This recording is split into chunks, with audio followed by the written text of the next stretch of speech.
lo que es nuestra sesión número 14, ¿verdad? Vamos a continuar con los temas que competen a a esta sesión, con lo que les agradezco su puntualidad, ¿verdad?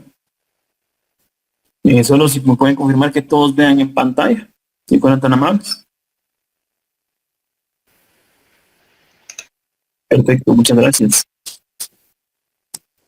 Bueno, pues que es básicamente esta sesión número 14, es una continuación a los procesos de planificación que ustedes recordarán que habíamos iniciado a ver en la última de nuestra sesión, ¿verdad?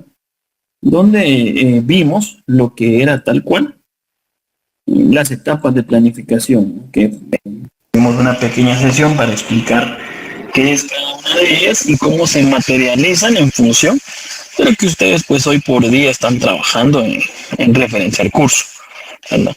Dentro de esas etapas del proceso de planificación es importante considerar que existen principios orientadores del proceso de planificación como tal, que de alguna forma rigen, norman o guían cómo debe darse ese proceso.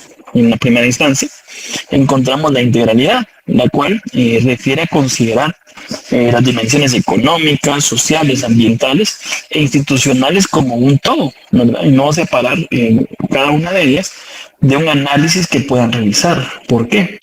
Finalmente, todas estas acciones e intervenciones y de distinta información debe ser analizada para entender cómo es que está funcionando una dinámica de un problema en particular y cómo se genera ese problema a partir de sus causales y subcausales, lo cual dará lugar a establecer qué estrategias potenciales o intervenciones que se diseñen podrían ayudar a mejorar esa información, esa problemática. Pero para ello, pues considera un análisis integral. Otro de los principios orientadores que tiene el proceso de planificación es la coherencia, de tal forma que se pueda alinear metas de largo, mediano y corto plazo. Esto a partir de una problemática que se ha diseñado y que podamos entender que no se va a resolver de la noche a la mañana, sino que requiere un proceso sistemático y secuencial que a medida que vaya avanzando se va a ir logrando obtener el resultado esperado. Otro de los principios orientadores es la participación, y es que a medida que se involucran distintos actores a cada etapa del proceso de planificación, es posible mejorar sus resultados, tomando en consideración a partir de ello que puede haber información que no necesariamente va a responder solamente a evidencias teóricas o empíricas, sino que también van a ser respaldadas por aquellos que viven día a día una circunstancia particular en temáticas muy específicas como lo puede ser, por ejemplo, la discapacidad, juventud y pueblos indígenas, donde posiblemente o previsiblemente no todos tengamos una comprensión total de cómo funciona el problema. Esta circunstancia participativa tiene aún más valor porque nos permite entender cómo un sector poblacional específico puede estar viviendo de una forma particular un problema que no necesariamente todos podemos percibir de la misma forma. ¿Sí? Otro de los principios orientadores de este proceso de planificación es la flexibilidad, ¿sí? La capacidad de adaptación ante cambios de contexto. Y es que ya hablábamos hace un par de semanas, un par de sesiones, perdón, es el principio fundamental de la planificación. La planificación en su esencia es flexible.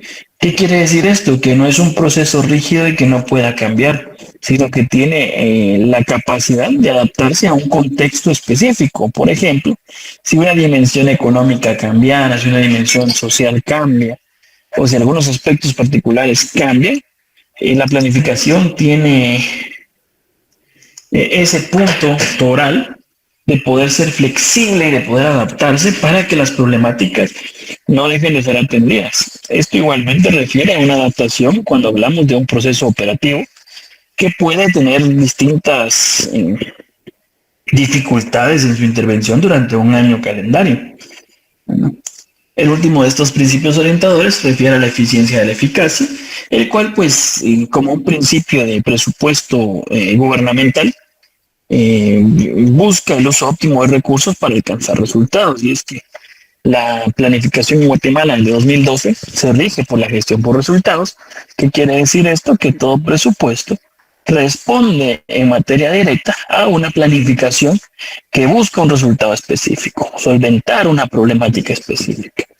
Por lo tanto, con base en eso y sumando la circunstancia de que la planificación, de que el presupuesto, perdón, suele tener un límite, eso hace que sea este principio orientador de la planificación sumamente importante, porque va a buscar hacer el mejor uso de recursos para alcanzar los resultados que se han planificado. ¿Por qué son importantes estas etapas de planificación? Entonces, porque permiten que la planificación no sea un ejercicio declarativo como tal, sino más bien sea una herramienta práctica de la gestión pública, ¿sí? Que vincula visión de desarrollo, políticas, programas y recursos presupuestarios para poder alcanzar esas metas que se han establecido, ¿sí?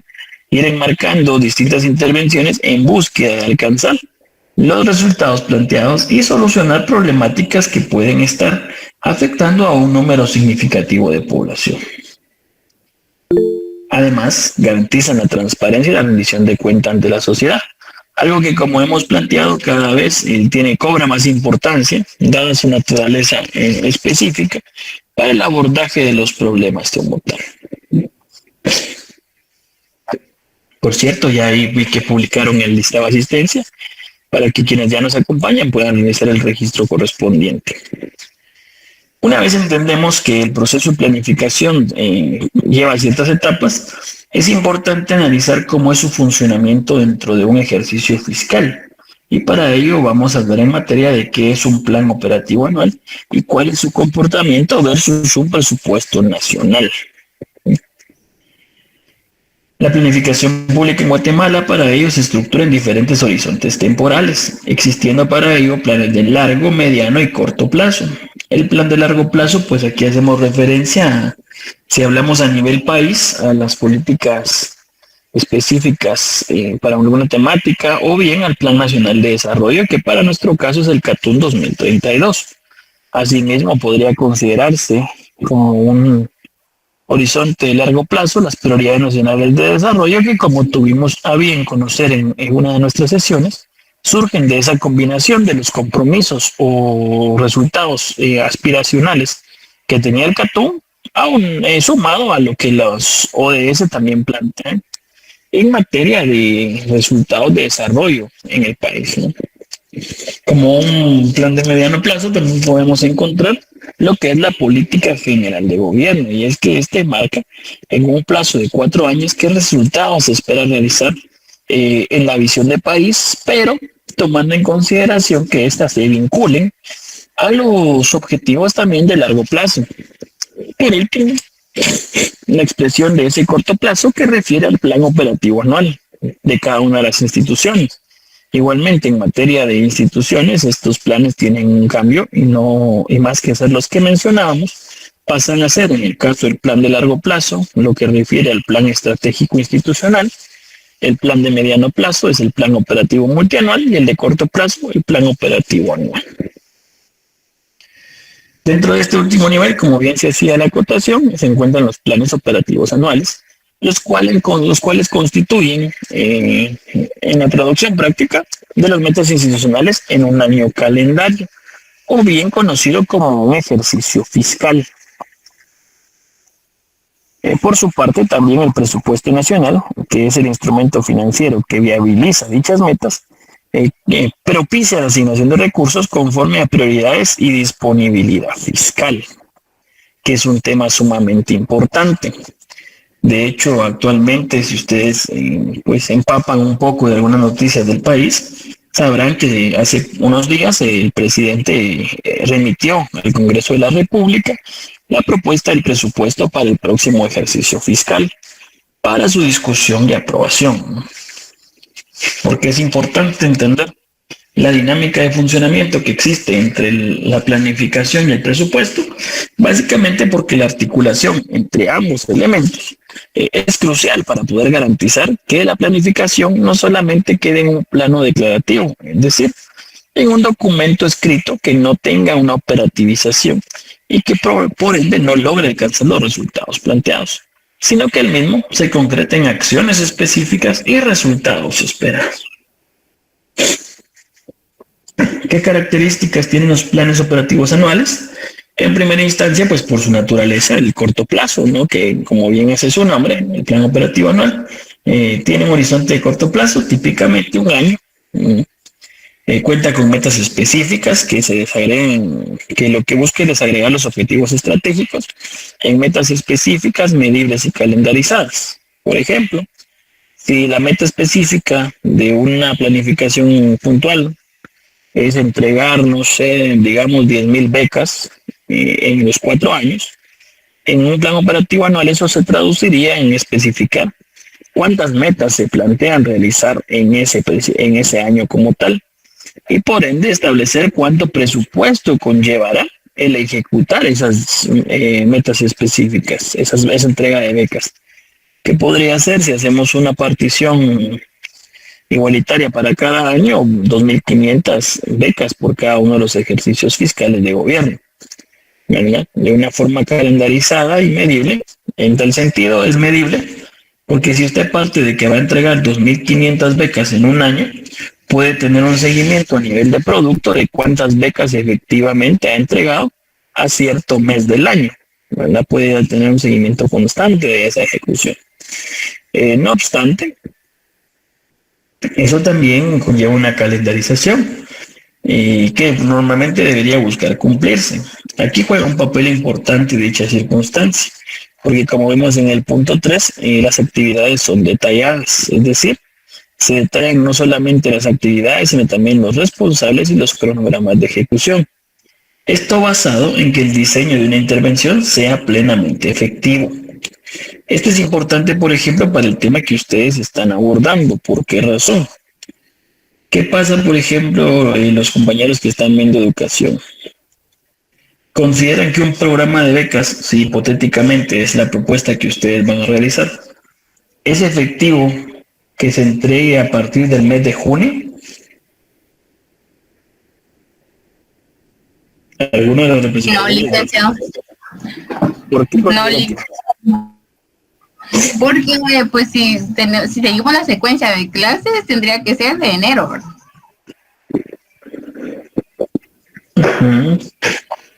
Ok, bueno, eso es un buen punto, partir de la secuencia de clases, que en este caso es el calendario escolar aprobado.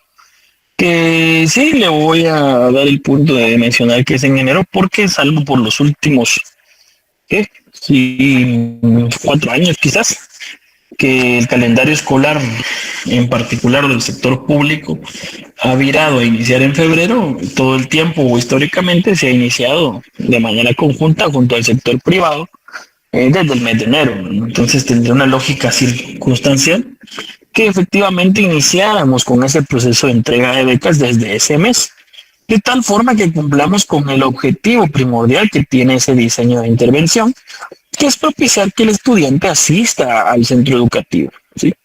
Que asista a clases, que tenga un incentivo para poder presentarse y por ende poder decir que estamos logrando un impacto en la vida de ese estudiante como tal.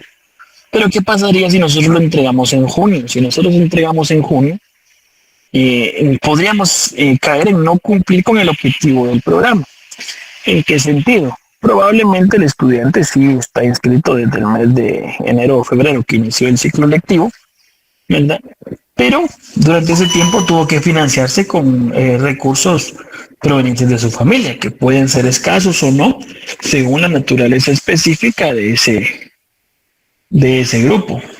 Pero también encontramos la perspectiva de que pudieran no haberlo hecho de esa forma y abandonar el año escolar como tal, ¿sí? Hay circunstancias que podrían verse influenciadas por esa falla programática o de ejecución cuando ustedes realizan el diseño de la intervención y su programación en función de presupuesto, ¿verdad?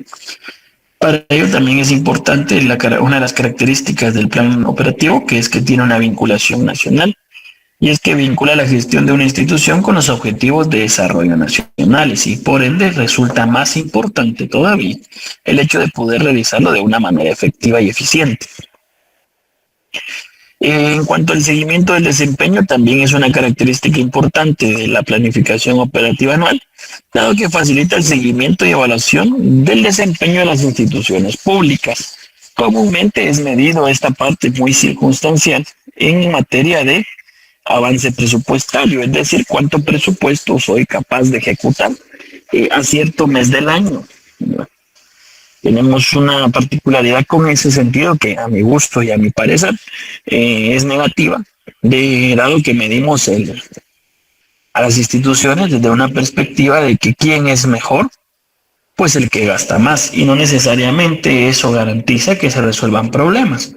No necesariamente un buen ejecutor de políticas o programas resulta ser el más efectivo, ¿no? Tiene que haber una concordancia entre su lógica de diseño, su lógica de intervención y de entrega, y los resultados que pueda plantear en materia de cómo se ejecuta ya propiciamente ese presupuesto. Y así como el POA tiene características específicas, el presupuesto también cuenta con sus propias características. La primera de ellas es pues que es un instrumento legal y financiero del Estado. ¿Sí? La segunda es la asignación de recursos, dado que en él se define la asignación de recursos a ministerios, secretarías y entidades descentralizadas según la importancia que se le da en ese ejercicio fiscal puntualmente a cada uno de esas instituciones o a las operaciones presentadas o a las planificaciones presentadas por parte de cada una de estas instituciones. Otra característica del presupuesto nacional es que tiene una aprobación anual, ¿sí? El cual es aprobado anualmente por el Congreso de la República, y esta circunstancia de anualidad del presupuesto repercute también en su impacto como tal en materia de planificación y de la gestión por resultados. ¿Por qué razón? ¿Qué pasa si usted, por ejemplo, decide realizar o programar una intervención en el mes de noviembre? ¿Sí? No les digo que esto es imposible de realizar, porque sí es posible realizarlo, pero también se corren ciertos riesgos que, por ejemplo, por alguna circunstancia específica y algo muy particular, no se pueda llevar a cabo el devengar ese presupuesto específico, y por tanto no sea posible realizar los pagos correspondientes a un bien o servicio adquirido. Esa circunstancia pues sí tendría una repercusión importante, ¿no? Porque realmente lo que conllevaría es arrastrar deuda para el próximo ejercicio fiscal, dado que el presupuesto, como bien dice ahí, tiene una aprobación anual y su uso también es anual. ¿Qué hace referencia a esto? Que, por ejemplo, si usted cuenta con 100 millones de quetzales para el ejercicio fiscal 2025, tiene hasta el 31 de diciembre de ese año para hacer efectivo el gasto total de esos 100 millones. No es que usted vaya a conservar, por ejemplo, 30 millones que le sobren para el siguiente ejercicio fiscal, sino que al finalizar el ejercicio se debe devolver al Ministerio de Finanzas Públicas, quien a su vez juega un papel de enviarlo al fondo común para que puedan considerarse como recursos al futuro, pero que limitan de alguna forma la integración presupuestaria de esa institución. ¿Por qué? Los 30 millones, digámoslo así, que no se ejecutaron en el ejercicio fiscal 2025, que es en el ejemplo que planteamos, podrían conllevar el pago del mismo en los primeros meses del año 2026, pero ya no con el presupuesto que había sido asignado para el año 2025, sino por el presupuesto que les fue otorgado para el año 2026. ¿Cuál es el primer problema que encontramos en esta circunstancia? Pues que estaríamos desviando la planificación al hacer el uso de los recursos previamente programados para fines específicos en otros que no estaban contemplados. Por lo tanto, generamos una situación de desfinanciamiento y que a la larga puede propiciar de que la planificación no se cumpla tal como se había considerado inicialmente. ¿Sí? Otra característica del presupuesto nacional es que establece límites y establece techos de gasto, prioridades fiscales y limitaciones de financiamiento. Y también que garantice el equilibrio, dado que busca garantizar el equilibrio entre ingresos y gastos dentro de un marco de la sostenibilidad fiscal. A veces, que por cierto últimamente ha sido muy recurrente, el Estado busca alcanzar ese equilibrio a través de la adquisición de cierta deuda pública, lo cual pues a veces puede ejemplificar o establecer que existen falencias en el momento de realizar la ejecución presupuestaria como tal, ¿no? dado que estamos subsistiendo de gastos que no podemos costear y que a la larga podrían tener también repercusiones al contemplarse ciertos costos financieros implícitos en esos desembolsos. ¿Alguna duda hasta el momento?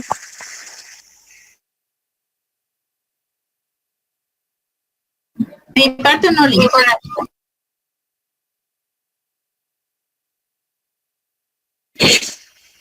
Ok, bueno, pasemos entonces a ver qué relación existe entre ese POA y ese presupuesto nacional. Y en primera instancia tenemos la definición como tal, y es que el POA define qué se quiere hacer con ese dinero, mientras que el presupuesto establece realmente cómo se va a materializar dicha acción planificada. Sin ese presupuesto, realmente no puede llevarse a cabo el proceso que se ha planificado previamente. También existe una relación de coherencia entre ambos instrumentos, lo cual es clave para la efectividad de la gestión pública. Existe otra relación que es importante analizar muchas veces, que es la brecha que se da entre ambos instrumentos, y es que en la práctica guatemalteca suele darse una brecha entre lo planificado en el plan operativo anual y la asignación final de presupuesto, lo cual limita en cierta forma el cumplimiento de metas que está o que estaba pensado inicialmente por parte de una institución del Ejecutivo o bien una institución descentralizada. ¿Por qué razón? Al no contar usted con los recursos que solicitó para llevar a cabo un proyecto, lo primero que va a realizar es un recorte de acciones, lo cual conllevará que usted genere menos resultados, ¿no? Dado que no cuenta con los insumos suficientes para llevar a cabo dicha ejecución. También existe una relación de responsabilidad entre SEGEPLAN y MINFIN, los cuales son responsables de articular estos instrumentos. No obstante, si bien estos son los entes rectores en cada una de estas materias, planificación y presupuesto, esa instancia también refiere a la responsabilidad de cada institución, y es que cada institución cuenta con un delegado, jefe, encargado, o como lo queramos ver, subdirector, director, o un puesto específico cualquiera, que hace función de ser responsable de la planificación en una institución, y otro que a su vez hace función de ser responsable del presupuesto de esa institución. ¿Sí? La sinergia entre estos dos personajes suele tener un impacto positivo en el modelo de gestión pública, propiciando el éxito y alcance adecuado de ciertas metas planteadas para sus efectos. ¿Qué retos y limitaciones existen en Guatemala?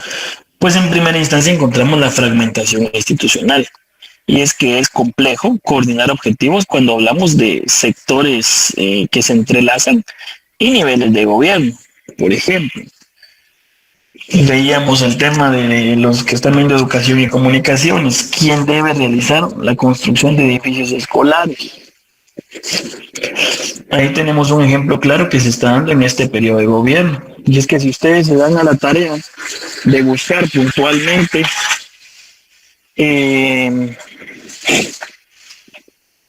por la parte referida específicamente al tema del plan de gobierno, verán que existía un planteamiento de construir 8 centros regionales de educación, ¿sí? Uno por cada región en específico. No obstante, a la fecha no se ha dado un solo avance en ese sentido, ¿sí?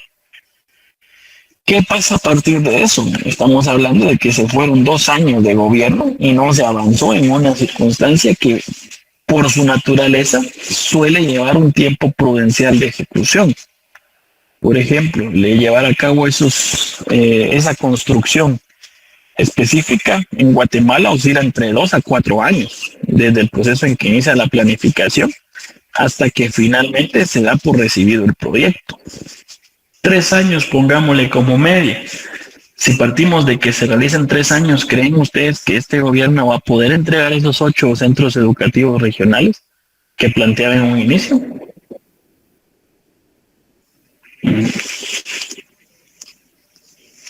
No lo va a lograr, ¿verdad? No lo va a lograr, no van a tener la capacidad de poder llevar a cabo dichos procesos, aun cuando quisieran ahora empezar a correr, pueden darse ciertas limitaciones que no van a propiciar ese alcance. Otra circunstancia que es un reto, en particular en Guatemala, es que los ingresos tributarios son limitados, y esto de alguna forma restringe la disponibilidad de recursos para cumplir con las metas del POA. Y es que, como hemos visto a lo largo del curso, pues el gasto de gobierno se financia específicamente del ingreso que tiene también el gobierno. El gobierno pues a la fecha no está teniendo un ingreso o puede no tener un ingreso específico que permita respaldar ese presupuesto que se ha aprobado y por ende hace o dificulta que esté disponible ese presupuesto como tal. ¿Alguno de ustedes conoce cómo es la dinámica presupuestaria en Guatemala en materia de gobierno?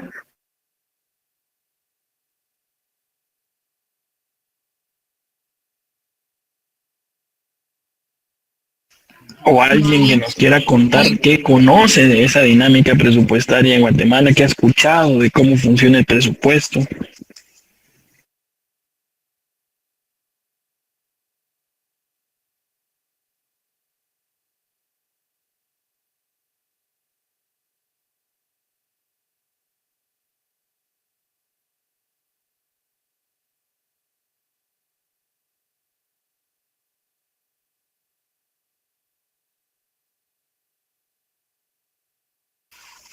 ¿Verdad? Ok. Bueno, vamos a ver hablando entonces más adelante de una circunstancia muy particular, ¿verdad? Y es que existe una circunstancia muy puntual o una diferencia que hay que marcar muy claramente y que no es lo mismo decir que se cuenta con un presupuesto aprobado a decir que se tienen los recursos efectivos para poder llevarlo a cabo. ¿A qué me refiero con esto?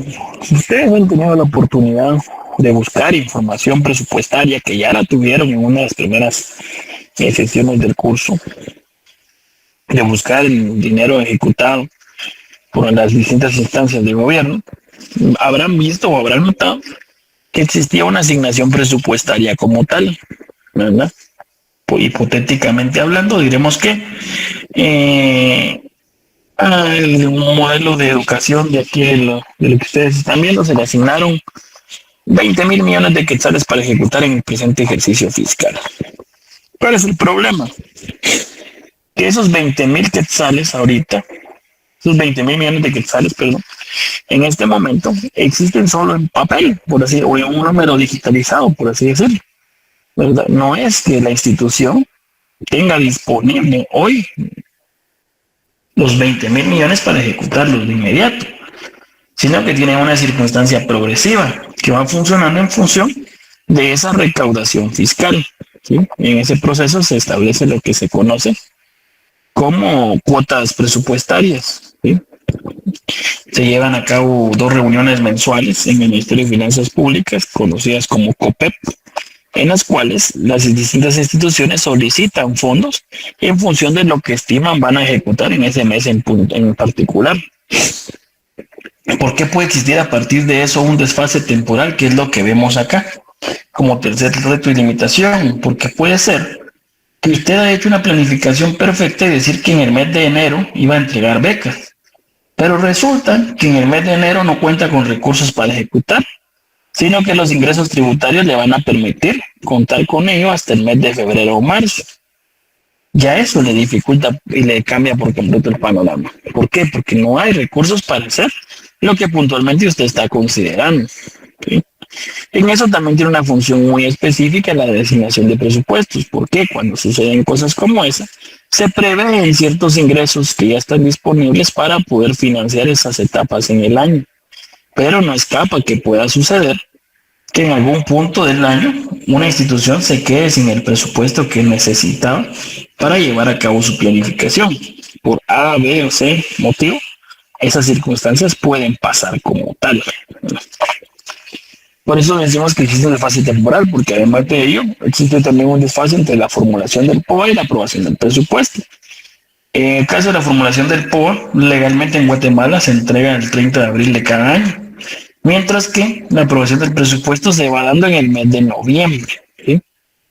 Si partimos de ese principio, lógicamente el hecho de que no se aprobara un presupuesto en el mes de noviembre va a impactar de manera significativa en la planificación de una institución para el siguiente ejercicio fiscal. Así como lo hará también el hecho de contar con una aprobación diferente a lo que en su momento se formuló como presupuesto necesario, porque va a tener que hacer de ajustes que van a limitar de alguna medida lo que pueda realizar con ese presupuesto aprobado, ¿sí? El último principio, el último reto de limitación que encontramos es la rigidez presupuestaria. Y es que esto reduce la flexibilidad para atender emergencias o reasignar recursos.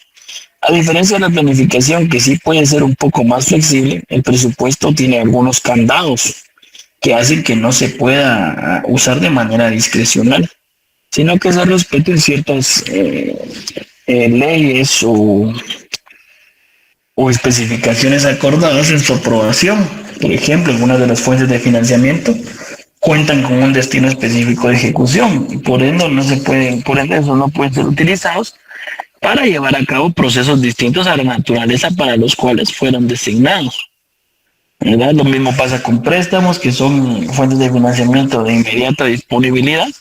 Muchas veces, pues en el tiempo no se hace necesario contar con recursos, pero esos recursos específicos no pueden ser tocados para llevar a cabo cualquier intervención, más que aquellas para cual su destino específico fue identificado y aprobado. ¿Qué importancia tiene esta articulación? Pues como ustedes recordarán, hay un modelo de prioridades nacionales de desarrollo que también podríamos hablar desde la perspectiva de CATUM y ODS, que enmarca el alcance de ciertos resultados del país. En eso encontramos una importancia de que se articule el POA y el presupuesto. La primera de ellas es contar con resultados tangibles, y es que a medida que el presupuesto pueda ser utilizado, también podemos ir enmarcando el diseño e integración de ciertos calendarios específicos que explican esa planificación y ese alcance de metas puntualmente. En segunda instancia tenemos la rendición de cuentas, y es que el presupuesto es de un seguimiento muy sencillo. De hecho, ustedes pueden dar seguimiento al gasto de gobierno de una manera muy simple a través del SICOIN, el sistema de integrado de contabilidad del Estado. Pueden dar un seguimiento efectivo del presupuesto y conocer en qué se están gastando sus impuestos.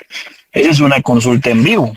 No sé si alguna vez ustedes han visitado la página de SICOIN, pero ahí pueden consultar específicamente cómo es usado el presupuesto. Aunado a ello, cada vez más se hacen otros mecanismos para poder reflejar esa transparencia presupuestaria que permita a cada una de las personas interesadas conocer el uso de los recursos.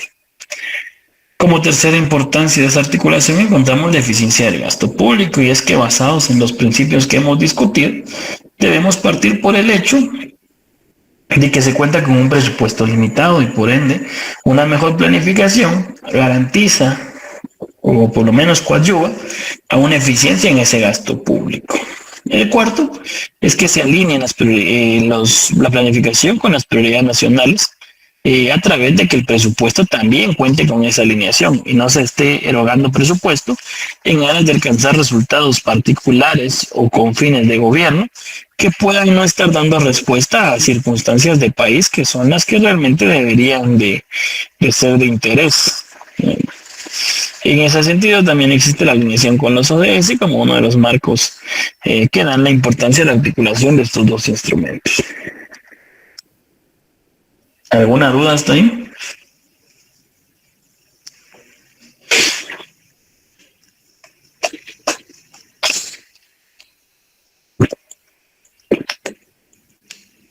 Ok.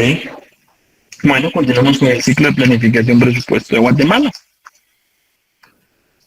El ciclo de planificación presupuesto en Guatemala, pues no es más que un proceso mediante el cual se articulan los objetivos del desarrollo nacional con la programación de recursos financieros, técnicos, materiales y humanos que están disponibles para esas poblaciones.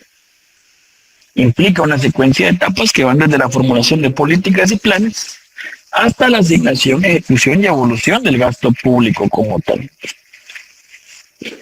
El marco normativo vigente pues establece las responsabilidades institucionales y los procedimientos que buscan garantizar que exista esa coherencia entre planificación y presupuesto. Y es que se han creado distintas normativas que buscan eso precisamente a través de la Ley Orgánica del Presupuesto, a través de ciertos lineamientos de planificación, a través de ciertas instancias legales y normativas que buscan propiciar que esos procesos se den de forma adecuada para garantizar que la coherencia sea efectiva a fin de que el presupuesto se utilice para llevar a cabo el alcance de objetivos de país.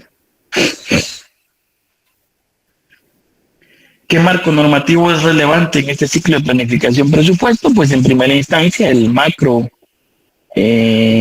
espectro de consulta es la Constitución Política, y es que esta establece los principios de equidad y transparencia en el gasto público. Es la ley de más alto nivel que puede a partir de ella entenderse cómo deben funcionar las distintas actuaciones del Estado, lo cual incluye el presupuesto como tal. También tenemos una ley orgánica del presupuesto, el cual regula la formulación, ejecución y liquidación del presupuesto como tal. Es una ley marcada específicamente para esa función. También encontramos la ley del organismo ejecutivo, que ustedes ya han leído, esperaría yo, en la cual se delimitan las funciones de los ministerios y secretarías. A partir de ello se establece qué pueden hacer y bajo qué fin van a actuar, pidiendo recursos para poder ejecutar distintos planes, programas, proyectos y demás. Tenemos también como marco normativo significativo la Ley de Consejos de Desarrollo, dado que esta marca el espacio de consulta y participación a distintos niveles, desde un nivel territorial más bajo, que es el comunitario, hasta un nivel de país donde podemos establecer que se tomen en consideración las distintas apreciaciones y necesidades de cada población en Guatemala.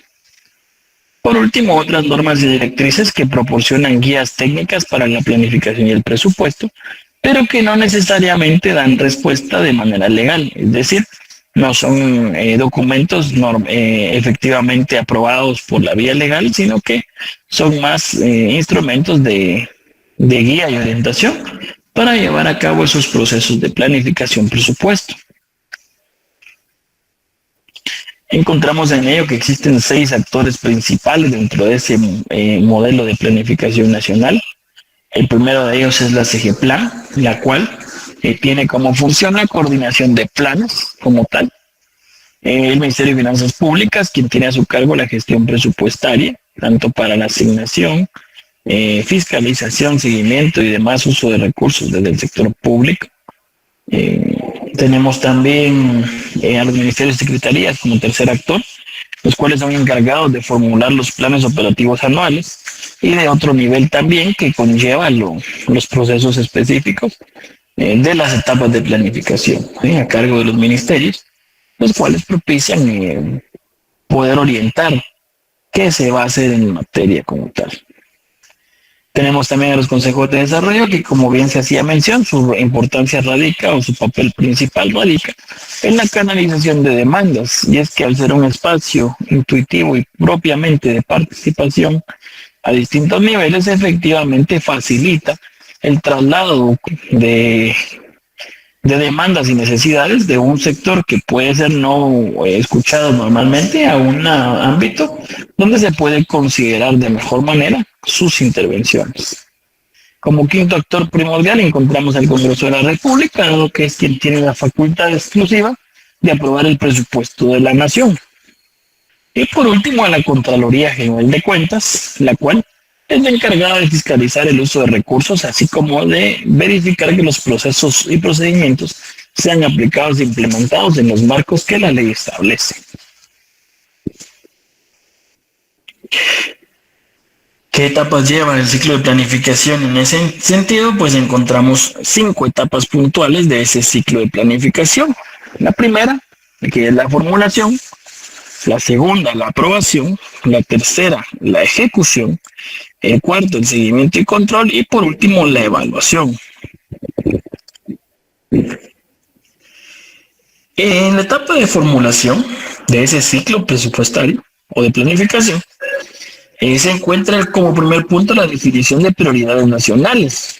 A partir de definir qué prioridades nacionales, políticas y programas va a responder una institución a partir de su mandato institucional, ¿sí? Porque no pueden responder a todas. No es que, por ejemplo, el Ministerio de Educación pueda responder a una política o programa de salud o una prioridad nacional de salud. Podrá hacerlo de alguna medida de participación, pero no es precisamente el ámbito de aplicación e implementación que se está buscando para esa instancia particular, ¿no? Segundo, la elaboración como tal de la planificación de ese POA y propuesta de presupuesto institucional en esa primera etapa de planificación que se lleva a cabo en los meses comúnmente de marzo y abril, dado que por ley se entrega el mismo o se debe presentar esa planificación ante CGPLAN como fecha máxima el 30 de abril. Eso pues procede a ingresar a una etapa de revisión por parte del ente rector, que en este caso es Egeplan, y de consolidación, porque a partir de ello también se propicia el envío al Ministerio de Finanzas Públicas para conocer de primera instancia cuál es la planificación de cada institución, para poder solicitar recursos para el siguiente ejercicio fiscal, que es el paso 3 que ustedes pueden observar en pantalla, referido como anteproyecto de presupuesto. En esta etapa se realiza la integración de información en el anteproyecto de presupuesto general, la cual también está normada legalmente para entregarse como fecha máxima por cada institución de gobierno a más tardar el 15 de julio de cada año ante el Ministerio de Finanzas Públicas, quien a partir de esa entrega pues inicia su revisión, establece algunas observaciones de previo cumplimiento antes de que pueda enviarse aprobado para poder solicitar los recursos o consolidar esa información. Al pasar por esa revisión, pues ya procede el Ministerio de Finanzas Públicas a preparar la propuesta general, que es la que se presentó hace unos días, dado que legalmente también tiene fecha máxima de presentación, que ahí sí les voy a dejar un poco el vacío, porque no recuerdo si es 1 o 2 de septiembre, la fecha máxima de presentación de esa propuesta de proyecto de presupuesto, ¿verdad? El cual pues empieza a ser discutido ya en esa segunda fase de aprobación. En esa segunda fase de aprobación, en primera instancia, se lleva a cabo la revisión del Congreso. El Congreso revisa y debate la propuesta de presupuesto antes del inicio del nuevo ejercicio fiscal. Esto se realiza en los meses que nos encontramos actualmente, del mes de septiembre al mes de noviembre. ¿Sí? Bajo esa revisión, pues efectivamente las distintas bancadas y distintos diputados realizan una revisión y verificación de los fondos, de cuál es la propuesta que está emanando por parte del ente rector, que en este caso es Finanzas Públicas, y muchas veces se dan ciertos reajustes en esta etapa del mes de septiembre, del mes de noviembre, en principio porque los congresistas pueden considerar que una parte específica del presupuesto no se está contemplando de manera adecuada, no se está alineando de manera adecuada, ¿no? Lo que conlleva que existan ciertos cambios previo a su votación en el Congreso, que es la parte 2 de esta fase. En esa etapa 2, el Congreso vota sobre la aprobación del presupuesto, el cual debe ser aprobado por mayoría, ¿sí? Ese presupuesto se aprueba por mayoría. Básicamente también puede conllevar la resolución favorable o desfavorable de esa solicitud.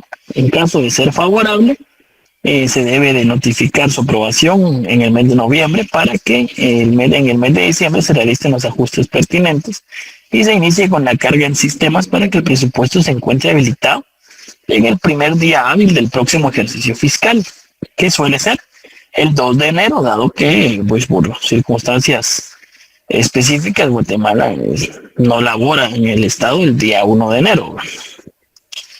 En caso de que ese presupuesto no sea aprobado, lo que sucede es que rige el presupuesto del año anterior o el presupuesto del último año que fue aprobado el presupuesto.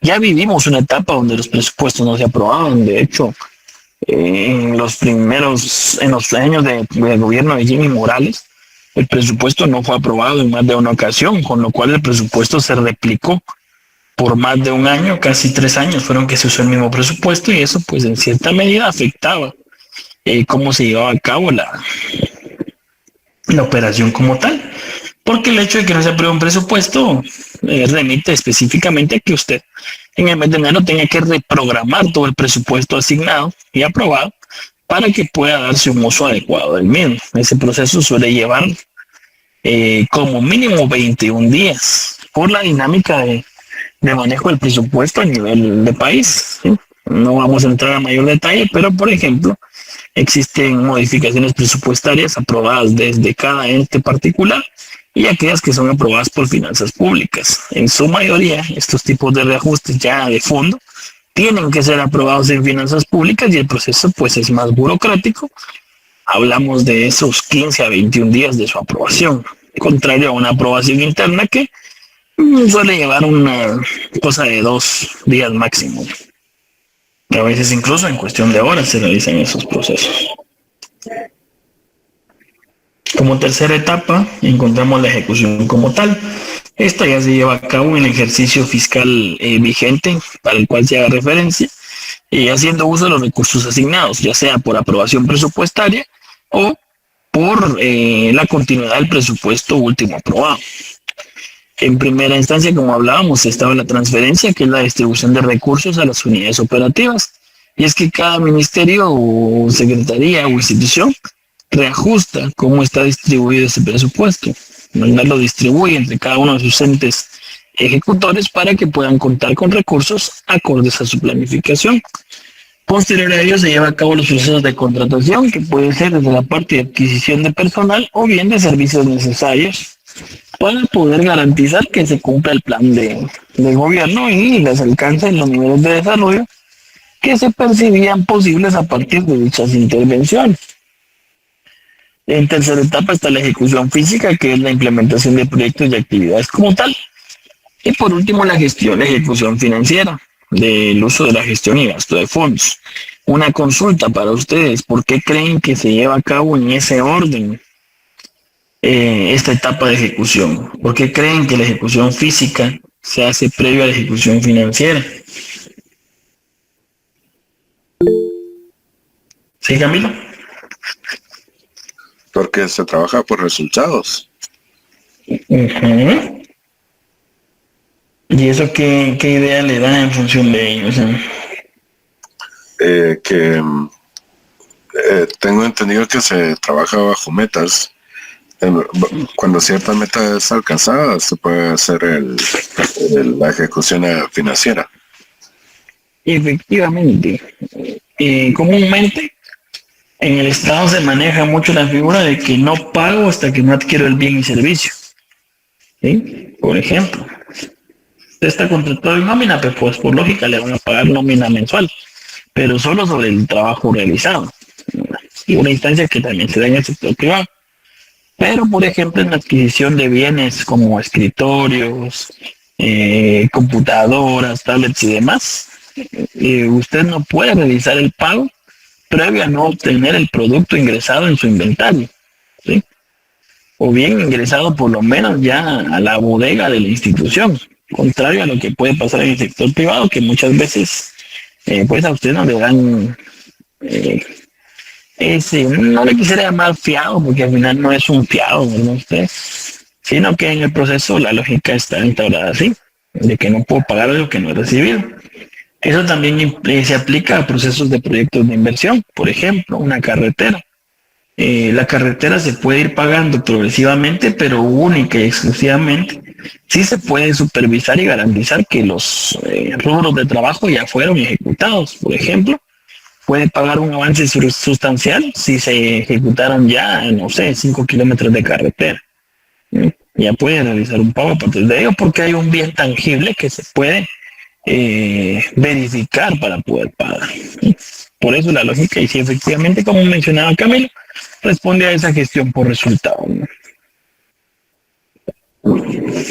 La cuarta etapa, que es el seguimiento y control, una de las más complejas de llevar a cabo, aunque en el tema de presupuestos y metas de un año es bastante más accesible que el hecho de hacerlo en materia de resultados finales como tal.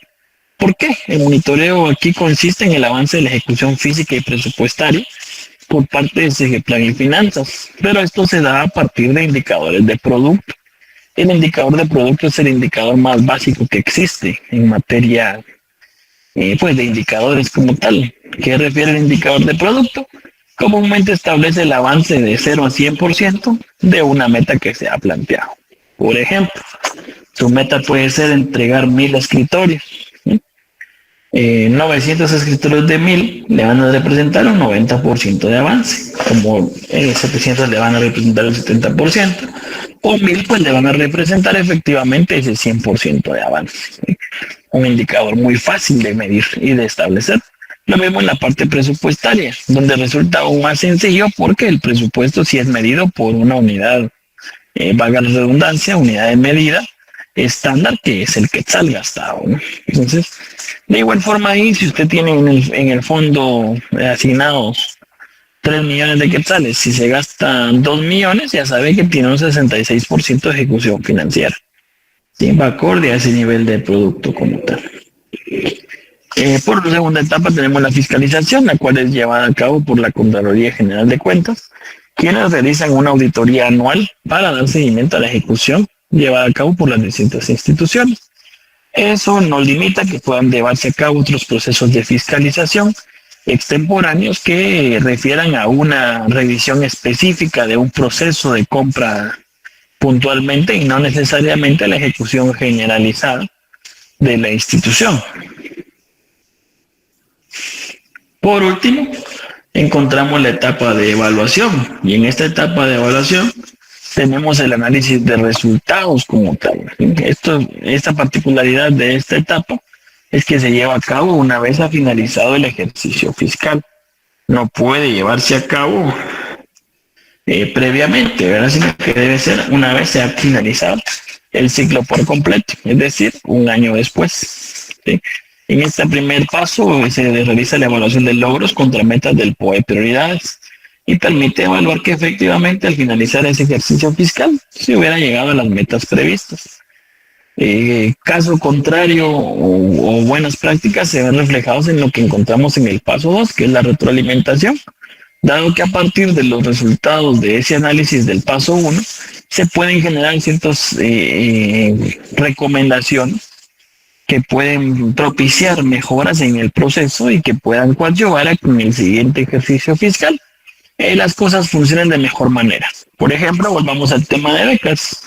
Si en un año puntualmente se percibe que no se pudo iniciar a pagar los desembolsos en el mes de enero, por X motivo, supongamos que los estudiantes no presentaban la papelería en tiempo, ¿verdad?, para poder asignar el pago. Evidenciar cosas como esas le permite decir, bueno, mire, yo he evidenciado que lo que dificulta la intervención no es ni el diseño ni el pago, sino la recopilación de información o de papelería necesaria para poder entregar el beneficio. Por tanto, se recomienda iniciar previo al año fiscal la recopilación de esos documentos. Por ejemplo, muchas de las inscripciones estudiantiles que antes se daban en el mes de enero, ahora se empiezan desde el mes de noviembre. ¿Por qué? Porque eso garantiza contar con una matrícula inscrita para recibir los distintos programas a cargo del Ministerio de Educación. Y hay una mejora implícita en ese proceso a partir de ese análisis y retroalimentación. Precisamente la mejora del ciclo es el último paso, que se refiere ya a una evaluación y refinamiento de la estrategia para que en el próximo ciclo ya se dé de manera más efectiva y pueda alcanzar mejores resultados. ¿Qué retos existen a partir de eso en el ciclo de planificación en Guatemala? En primera instancia, pues la falta de sincronía, ¿no? La planificación multianual, el presupuesto anual, no necesariamente están sincronizados, y es que hay una variación en que usted puede planificar desde el día de hoy un horizonte de aquí a 5 años. Y aun cuando puede proyectar el presupuesto con el que va a contar, no existe una garantía específica de que usted va a lograr los niveles de recaudación que se están planteando. Pueden ser más, pueden ser menos, ¿sí? Pero ambos escenarios implican una reingeniería de esa planificación presupuesto. Ejemplo de ello es el gasto específico de los ingresos por derivados del petróleo, el cual tiene un fin específico. Si en un año calendario de ese ingreso se redujera, efectivamente va a impactar de forma directa en la entrega de bienes y servicios de esa índole. Primordialmente aquí hablamos de carreteras como tal, ¿no? Lo mismo con el tema de los impuestos de circulación, ¿sí? Si la recaudación es más baja, esa limitante en el dinero va a causar que necesariamente se lleve a cabo una falta de sincronía entre sus procesos. Como también va a pasar si, por ejemplo, resulta que hay una estrategia de recaudación increíble y funcional que a partir de su implementación ahora permite alcanzar resultados de, no sé, se me ocurre aumentar un 15% de recaudación, un 20% de recaudación, que le permite pues contar con más recursos y efectivamente también buscar una realización nueva de una planificación acorde a ese aumento de presupuesto que no se tenía contemplado previamente. ¿Sí? Esa falta de sincronía pues efectivamente sí crea un efecto o impacto positivo o negativo, como lo querramos ver, en la operativización de una planificación. También encontramos la rigidez del gasto, el cual pues encontramos que el gasto es rígido y limita por ende los recursos para la inversión. Si el hecho de que no podamos, por ejemplo, pasar recursos de un año a otro, tiene ciertas limitantes.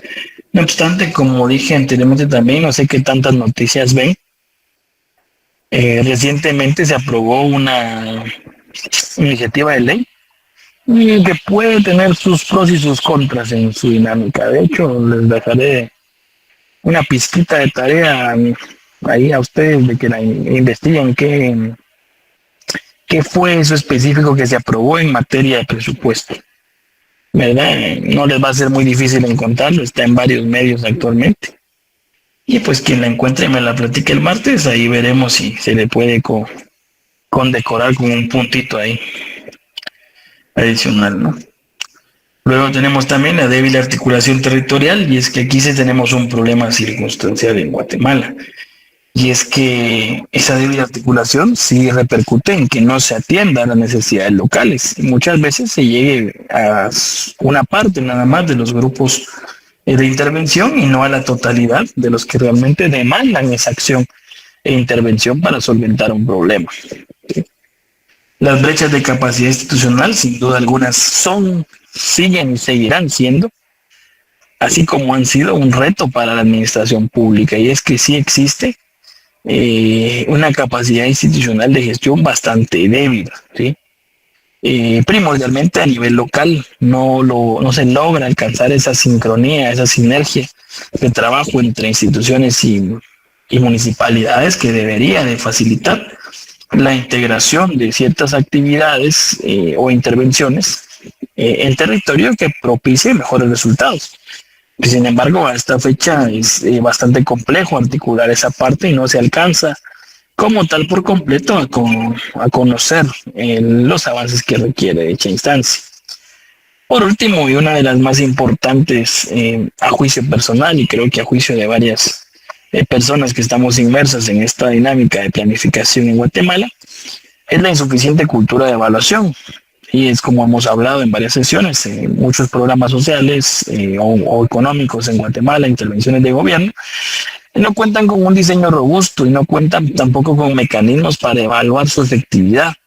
Por ende, nos obliga de cierta medida a continuar haciendo acciones que no necesariamente están cumpliendo su papel fundamental de erradicar el problema, que es lo que nosotros estamos esperando. Nosotros buscamos, en primera instancia y medida, lograr solventar un problema y hacerlo de la manera más eficiente posible, porque como hemos visto, el presupuesto es limitado como tal, ¿no? Entonces esa insuficiente cultura de evaluación sí limita la retroalimentación efectiva de los procesos, limitando la capacidad de poder tomar acciones correctivas que mejoren los resultados y que además propicien una mejora gestión pública. ¿Qué importancia tiene el ciclo de planificación presupuesto? En primera instancia, la coherencia como tal es una parte importante, dado que asegura la coherencia entre metas de desarrollo y los recursos disponibles. La rendición de cuentas, que como hemos mencionado en varias ocasiones en el curso, cada vez se encuentra más fortalecida, cada vez hay más interés en conocer en qué se gasta el presupuesto, cada vez hay más fiscalización, no solo por los entes designados para ello, sino también por las personas, por ustedes, que son sociedad civil, que cada vez están más interesados, o bueno, que ahora somos sociedad civil, porque yo también ahora soy parte de esa sociedad civil, en que buscamos esa rendición de cuentas, ¿no? El ajuste de políticas, porque permite ajustar en las políticas públicas basadas en evidencia real y los análisis que se realizan a partir de ello. La eficiencia, que también favorece a la eficiencia y eficacia del gasto público, lo cual, pues como hemos planteado en esta sesión muy fuertemente, es uno de los aspectos más importantes cuando hablamos de que un presupuesto es limitado, ¿sí? Y yo no es que busque estirar ese dinero lo máximo posible, pero como mínimo busco que me rinda lo máximo posible, ¿no? Por último, encontramos en esa importancia la participación ciudadana, y es que el promover espacios para esa participación ciudadana y la legitimidad en la asignación de recursos, pues hace de cierta manera efectiva dicha circunstancia, ¿no? Propiciando que el espacio sea de mejora y totalmente adecuado para que los recursos sean asignados con un mejor enfoque a nivel de territorio, a nivel sectorial, en materia de cumplir con las demandas efectivas que realizan los distintos participantes de la sociedad civil y distintos actores que participan también en la dinámica económica de Guatemala. Y que como tal vez hacen parte del gobierno, porque el gobierno no es solamente la instancia pública como tal, sino que son todos aquellos que participan en decisiones que afectan a esa parte de la totalidad de población. Básicamente, pues eso es todo lo de esta sesión. No sé si tienen ustedes alguna duda en particular que deseen abordar. Clic para ingresar al sistema de Sicoin, uno necesita un usuario proveído por alguna secretaría o algo así. Para consulta, no. Para consulta usted puede ingresar con prensa, por ejemplo. De hecho, es más, le voy a mostrar para que... Gracias. Vamos acá, ¿no? Usted se va, por ejemplo, aquí a Sicoin, ¿verdad? Entra a la página de Sicoin del Ministerio de Finanzas Públicas y ahí pues coloca... hay dos maneras, ¿verdad? Si usted tuviera un nombre de usuario, le va a propiciar colocar un usuario y contraseña, pero eso solo le permite ingresar a ciertas gestiones atribuibles a la institución. Pero si usted le ingresa aquí prensa, como tal, ¿verdad? Aquí también puse prensa en minúscula, y le da a ingresar el sistema. Puchi, me quedó mal.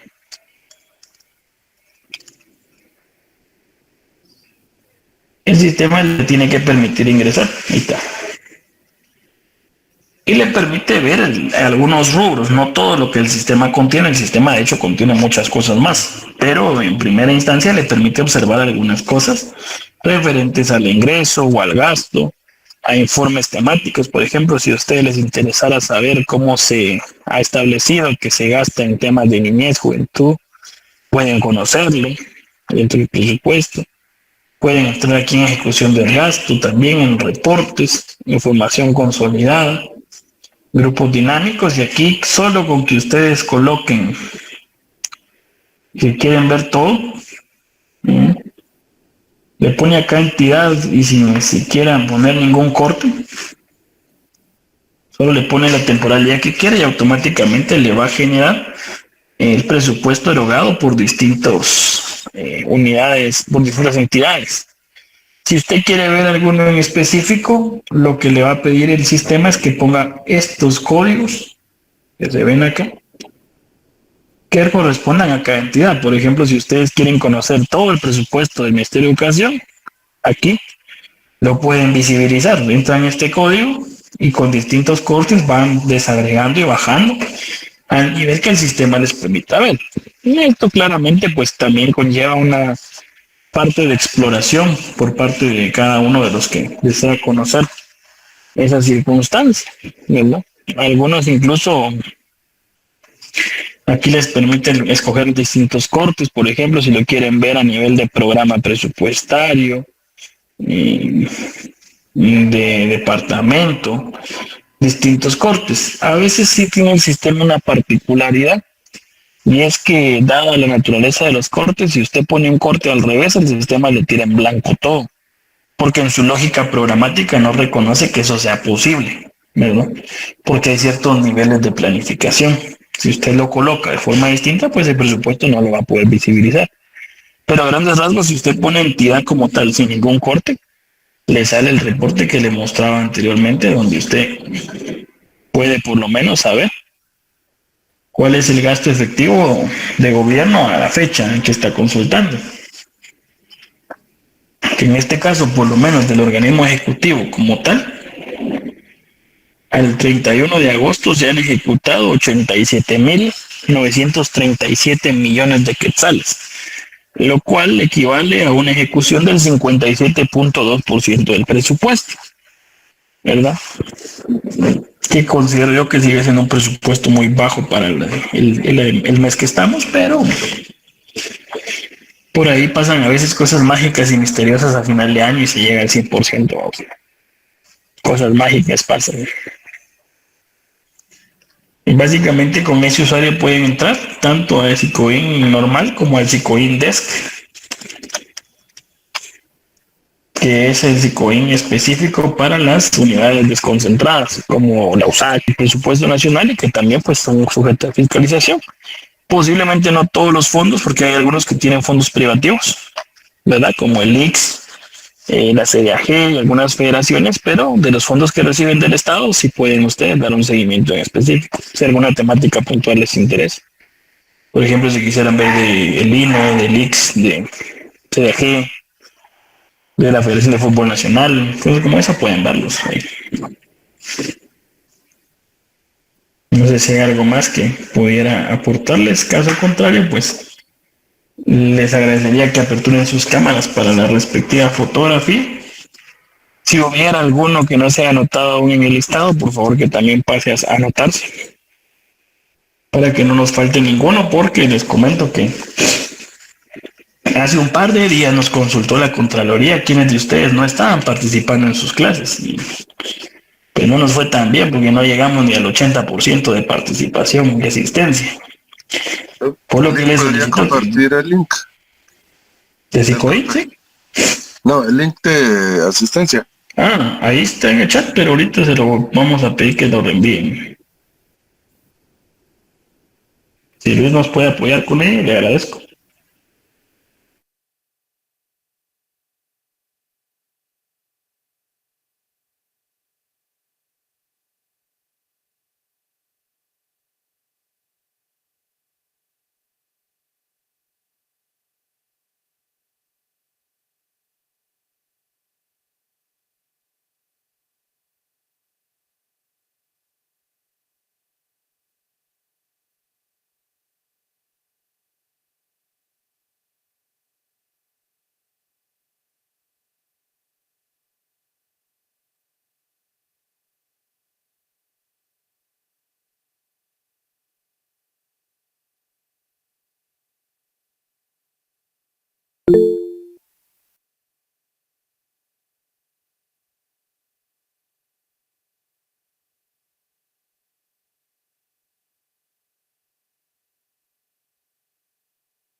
Lick tiene su micrófono apagado. Ay, no solo me había inspirado en decirles cuánto los quiero. No, pues básicamente agradecerles por esta sesión, por su atención, porque sigan participando, como les mencioné, pues estamos siendo actualmente objeto de más consultas por parte de la Contraloría y en eso pues van evidenciadas algunas de sus inasistencias, no porque nosotros queramos, sino porque nos están forzando a eso. Así que invitarlos a que cuando sean clases virtuales se registren y cuando sean presenciales, pues que lleguen, va, muchas, lleguen ahí a vernos, a aburrirnos un rato. Por lo demás, pues les deseo un éxito en su clase. Ojalá que tengan tiempo de ir a ver su partido y termine a las 8 el LIC. Y que ánimos, que tengan una feliz